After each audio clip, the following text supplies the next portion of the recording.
Ey uka. Menga qara.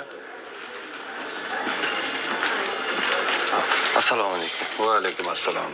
Sening isming Zokirmi? Ha, Zokir. Sabrli yaxshi yigit ekansan. Rahmat. Nega boshqalarga o'xshab ish og'ir ekan deb shikoyat qilmayapsan? Aka, hozirgi paytda hech qanaqa ishni yengili yo'q. Pasti baland, kam ko'sta og'irligi bor. Shunaqa degin. Aqlli yigit ekansan. Ahmoqni yuziga qarab maqtashadi deyshadi. Bu gapingizni qanday qabul qilay? Samimiy gapiryapman uka. Bunday bo'lsa, rahmat aka. Men shu joyning egasiman. Yo'q. Keyin shu yerda uylanib qolib ketdim.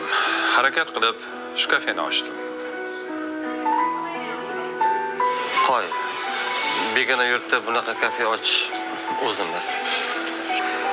Sen hisob kitobga qandaysan? Yomon emas.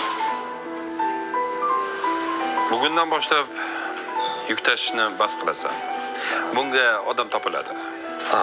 Nima ish qilaman ungacha? Ofitsiantlik qilasan. Bir ko'raylik chiqani. Har holda yengil ish.